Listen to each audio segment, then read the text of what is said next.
पाक अफगान कबायली इलाकों में पायदार अमन और मुल्क में शिद्दत पसंदी की रोकथाम से मुताल्लिक बहुत अहम पेशरफ सामने आई है। अफगान तालिबान की सालिसी में हुकूमत पाकिस्तान और कलअदम TTP ने आज से जंगबंदी को गैर मुअय्यना मुद्दत तक जारी रखने और अस्करियत पसंदी के खात्मे के लिए मुज़ाकरात के तसलसल पर इत्तेफाक किया है। ख्याल रहे कि हुकूमत पाकिस्तान और कलअदम TTP के दरमियान ईद उल फितर के मौके पर 15 रोज़ा सीज़ फायर हुआ था। फिर 18 मई से शुरू होने वाली आर्जी जंगबंदी की मुद्दत गुज़िश्ता रोज़ 30 मई को ख़त्म हो गई थी। 2 हफ्ते कबल मुज़ाकरात और 2 तरफ़ा जंगबंदी के बाद हुकूमत पाकिस्तान ने कलअदम TTP के मुतालबे पर 30 कैदियों को रिहा किया था। पाकिस्तान और कलअदम TTP के दरमियान इससे कबल मुतादिद बार बिलवास्ता और बिलावास्ता मुज़ाकरात हो चुके हैं, लेकिन इस बार सरकारी सतह पर मुज़ाकरात और गैर मुअय्यना मुद्दत तक जंगबंदी के हवाले से मुकम्मल खामोशी है। यह हौसला अफजा पेशरफ्त किस शर्त पर सामने आई, इस बारे में आपको ये रिपोर्ट दिखाती है। इत्तलात के मुताबिक हुकूमत पाकिस्तान और कलअदम TTP के वफूद ने काबुल में अफगान तालिबान हुकूमत के वजीर आज़म मुल्ला मोहम्मद हसन अखून से उनके दफ्तर में अलहदा मुलाकातें की, जिसके बाद फरीकैन ने एक दूसरे पर हमले ना करने, जंगबंदी में गैर मुअय्यना तौसी और अमन मुज़ाकरात जारी रखने पर इत्तेफाक किया। खबरें हैं कि अफगान तालिबान हुकूमत के वजीर दाखिला सिराजुद्दीन हक्कानी ने मुज़ाकरात की बहाली में कलीदी किरदार अदा किया, जबकि 50 अमायदीन पर मुश्तमिल एक कबायली जरगा कल काबुल जाएगा और कलअदम TTP से बराह रास्त मुज़ाकरात करेगा। जामे मुज़ाकरात का अगला दौर आइंदा माह जून के दूसरे हफ्ते में मुतवक्को है। इत्तलात के मुताबिक हुकूमत पाकिस्तान ने इस बार भी कलअदम TTP के कुछ मुतालबात जुज़वी तौर पर तस्लीम करने की यकीन दहानी कराई है, जिसकी वजह से फरीकैन में एतमाद साजी की फिजा बहाल हुई। इत्तेफाक की बात है कि आज से शुरू होने वाली गैर मुअय्यना मुद्दत तक के लिए सीज़ फायर के हवाले से अभी तक किसी फरीक ने कोई एलामिया जारी नहीं किया। ना अफगान तालिबान के तर्जुमान ज़बीउल्लाह मुजाहिद ने कोई बयान जारी किया है, ना कलअदम TTP के तर्जुमान मोहम्मद खुरासानी ने कोई बयान जारी किया है और ना ही हुकूमत पाकिस्तान से किसी ने कोई सरकारी बयान दिया है। इस हवाले से हम मज़ीद मालूमात हासिल करेंगे। हमारे साथ मौजूद हैं एहसान उल्ला टीपू महसूस, सीनियर सहाफ़ी, न्यूयॉर्क टाइम्स से वाबस्ता हैं, इस्लामाबाद से हमारे साथ मौजूद हैं। बहुत बहुत शुक्रिया टीपू साहब। ये फरमाइएगा कि हुकूमत और TTP के दरमियान जो मुज़ाकरात हैं, इसमें एक अहम पेशरफ सामने आई है। अब न सिर्फ गैर मुअय्यना मुद्दत तक जंगबंदी की बात हुई है, बल्कि मुज़ाकरात भी इस दौरान जारी रखने पर इत्तेफाक किया गया है। हम कह सकते हैं कि बातचीत और मुज़ाकरात का अमल एक अहम मोड़ में दाखिल हो चुका है। आपके पास क्या इत्तला थी? हाँ एग्जैक्टली और ये जो गैर मुअय्यना मुद्दत तक सीज़ फायर की एक्सटेंशन की बात आज रिपोर्ट हुई है पाकिस्तानी मीडिया में, उस हवाले से थोड़ी सी कन्फ्यूजन है कि TTP के कुछ सीनियर ज़राए से जो मेरी बात हुई तो वो कह रहे हैं कि अभी इससे मुतल्लिक यानी एक्सटेंशन कब तक होगी, तो वो कल या परसों तक उनकी तरफ से बाज़ाब्ता एक इलामिया आएगा और उसमें इस चीज़ को वाज़े किया जाएगा कि कितने अरसे तक मज़ीद एक्सटेंशन होगी सीज़ फायर में। लेकिन एक चीज़ पे दोनों फरीकैन जो हैं, जो मेरी इतलात हैं, वो मुतफिक हो चुके हैं कि ये 30 मई को ख़त्म होने वाली सीज़ फायर मज़ीद भी एक्सटेंड होगी और साथ में यानी जो मुज़ाकराती अमल है वो भी जारी है। एक तरफ से जिरगा जो है वो इंगेज कर रहे हैं TTP को और दूसरी तरफ जो सीनियर पाकिस्तानी सिक्योरिटी हुकाम है वो भी काबुल रिसेंटली 2-3 दिन पहले भी गए थे और अभी एक और ट्रिप भी उनकी तरफ से प्लान्ड है कि वो काबुल जाएंगे और वहाँ पे मुज़ाकराती अमल को मज़ीद आगे बढ़ाएंगे। और कुछ इस तरह के पॉइंट्स हैं जिस तरह आपने शुरू में उनको हाईलाइट किया कि TTP की एक तरफ से ये डिमांड्स और पाकिस्तानी गवर्नमेंट की तरफ से, तो उसमें कुछ हैं जिसके ऊपर एक डेड लॉक वाली सिचुएशन है अभी फिलहाल, और वो है फाटा मर्जर के हवाले से। मैं आपसे इस पर और भी चीज़ें हैं जो जानना चाह रहा हूँ। जो आपने कहा कि डेडलॉक की सूरत हाल हो सकती है, ये तो तय हो गया कि सीज़ फायर आगे बढ़ेगा, गैर मुअय्यना मुद्दत तक है, वो रिपोर्ट हो रहा है, उसकी आप तस्दीक नहीं कर रही। जो गुफ्तगू हो रही है उसमें कुछ शराइत ऐसी हैं TTP की जिनको मानना पाकिस्तान के लिए बहुत मुश्किल है। आपने जिक्र किया इंज़माम फाटा का खैबर पख्तूनख्वा में, इसी तरह फ़ौज का वापस भेजना, कबायली इलाके जो पुराने थे फाटा में जम हो चुके हैं वहाँ से, और कुछ गिरफ्तारियाँ वगैरह थी उनके हवाले से, उनकी वो रिहाई चाहते थे। तो कुछ ऐसे मामला थे पाकिस्तान के लिए बहुत मुश्किल है उनको मानना।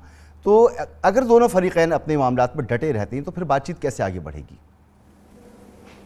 इसमें दो जो नुकात हैं उस पर यानी वो डेडलॉक वाली सिचुएशन, एक ये कि फाटा मर्जर को रिवर्स होना जो TTP की तरफ से यानी कहा जा रहा है कि ये हमारे लिए रेड लाइन है, और दूसरा ये कि यानी उस पर पाकिस्तानी हुकूमत की तरफ से जब हुकाम से हमारी बात हुई तो वो कह रहे हैं कि इस पर हमारे लिए कंप्रोमाइज़ बहुत ही मुश्किल है कि हम इसको वापस करें। और दूसरा ये कि टीटीपी पाकिस्तानी हुकूमत की तरफ से जो डिमांड है कि मुआहदे के बाद टीटीपी जो है तो उसकी तंजीम तहलील होगी, तो उस पर टीटीपी वाले नहीं मान रहे। तो इन दोनों पॉइंट्स को में जो डेडलॉक वाली सिचुएशन है इसको हल कराने के लिए एक और सब कमेटी बनाई गई है, मसालिती कमेटी का नाम दिया गया है, और इस कमेटी का जो सरबराह है वो अफगानिस्तान के मौजूदा जो इंटीरियर मिनिस्टर है सिराजुद्दीन हक्कानी, जो इस पूरे प्रोसेस को फैसिलिटेट कर रहा है, मीडिएट कर रहा है, तो वो इस कमेटी का सरबराह है। और तीनों यानी फ़रीक़ैन आप कह लें कि पाकिस्तानी हुकूमत की तरफ से इस कमेटी में 3 अरकान हैं, टीटीपी की तरफ से भी हैं और अफगान तालिबान की तरफ से भी हैं। तो उस डेडलॉक को ख़त्म करने के लिए ये सब कमेटी बनाई गई है कि वो मामलात को आगे बढ़ाएं। और ट्रूप्स विड्रॉल के हवाले से यानी मुझे पर्सनली नहीं लग रहा है कि उस पर ज़्यादा यानी ये कोई रिएक्शन या उस पर बात आगे जा सकती हैं, उस पर चीज़ें डिस्कस हो सकती हैं। और ऑलरेडी यानी 2-3 साल पहले भी यहाँ पे इस्लामाबाद में एक सोच थी कि अगर मामलात वहाँ पे लॉ एंड ऑर्डर की सिचुएशन बेहतर होती है तो हो सकता है जो रेगुलर आर्मी है उनके कुछ ब्रिगेड्स को वहाँ से निकाला जाए और बॉर्डर पे एफसी को डिप्लॉय किया जाए, और जो रिमेनिंग वहाँ पे रेगुलर आर्मी है उनको जो कैंटोनमेंट्स हैं मुख्तलिफ कबायली डिस्ट्रिक्ट्स में वहाँ पे उनको रखा जाए, वो किलों के अंदर।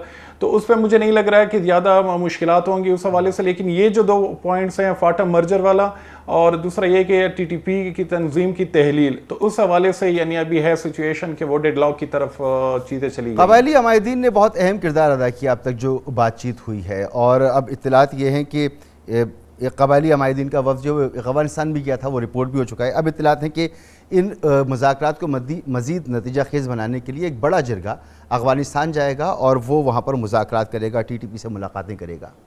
इसके बारे में क्या इत्तलात हैं आपके पास? हाँ बिल्कुल, पहले जो जिरगा गया था तो वो सिर्फ साउथ वजीरिस्तान से, और वो जिरगा मेरी इत्तलात के मुताबिक सिर्फ 6 ही लोग थे उसमें जिसने इस पूरे प्रोसेस को इनिशिएट किया था। लेकिन बाद में फिर बाकी कबायली डिस्ट्रिक्ट से भी, और अभी ये कि जो कबायली डिस्ट्रिक्ट्स के अलावा मालाकंड डिवीज़न का जो जिरगा है वो भी अब इसमें शामिल हो गया है। तो इस दफ़ा एक बड़ा जो कबायली जिरगा है वो जा रहा है, और कुछ फिगर सामने आ रही है कि 70 के करीब इसमें कबायली मशरान होंगे, इसमें मकामी उलमा होंगे, और वो जाएंगे और टीटीपी से मुज़ाकरात करने के लिए। ये जो कबायली जिरगा था जो सिर्फ कबायली इलाके तक महदूद था, तो उसमें ज़्यादातर मलिकान या मशरान वो थे जो कि मर्जर के ख़िलाफ़ थे। यानी उसमें मैं अगर कहूँ कि 90% ऐसे मशरान थे जो कि मर्जर के ख़िलाफ़ थे। तो और अभी हुकूमत की तरफ से कोशिश की जा रही है कि जो प्रो मर्जर मशरान है, मलिकान है, ट्राइबल एल्डर्स है, उनको भी काबुल ले जाए और वहाँ पे वो फिर टीटीपी के साथ जो उनका एक मुतालबा है फाटा मर्जर के हवाले से, ताकि उसको किसी तरीके से कन्वेंस कर सके। तो चीज़ें ग्राउंड पे हो रही हैं और काफ़ी हद तक मेच्योर हो गई हैं। अब ये जो दो पॉइंट्स हैं इस पे थोड़ी सी है डिफरेंसेस, लेकिन मुझे लग रहा है, मेरी इतलात ये है कि इसका भी कुछ ना कुछ हल निकल आएगा आने वाले दिनों में। अच्छा, क्या वजह है कि पाकिस्तान और टीटीपी के दरमियान तकरीबन 1 माह से मुज़ाकरात जारी हैं, अफ़गान तालिबान सहूलतकारी का किरदार इसमें अदा कर रही, लेकिन सरकारी सतह पर कोई बयान जारी नहीं किया जा रहा? हाँ, ये बिल्कुल, ये सबसे बड़ा है कि यानी पिछले दफ़ा जो फर्स्ट फेज था जब पीटीआई की गवर्नमेंट थी, तो उस वक्त के जो वज़ीर इत्तलात थे फवाद चौधरी, उन्होंने सीज़फायर के हवाले से भी बयान इशू किया था और जो कंफर्म किया था कि पाकिस्तानी हुकूमत और टीटीपी के माबैन में सीज़फायर हो गया है। लेकिन इस दफ़ा जो हुकूमत है या इंटीरियर मिनिस्टर से आज भी कुछ सवालात पूछे गए थे जर्नलिस्टों ने इस हवाले से, मुज़ाकरात के हवाले से, लेकिन उन्होंने रिफ्यूज़ किया था, यानी कोई कॉमेंट्स इस पर वो नहीं दे रहे। तो ये वाकई यानी हमारे लिए भी एक अजूबे की वो बात है कि इस पे कोई हमें फॉर्मल रिएक्शन कहीं से भी नहीं मिल रहा। और बाकी जो सिक्योरिटी हुकाम है उनसे भी जब बात होती है तो वो भी यही कहते हैं कि फॉर्मली हमें आप लोग कोट नहीं करोगे अपने स्टोरीज में या रिपोर्टिंग में।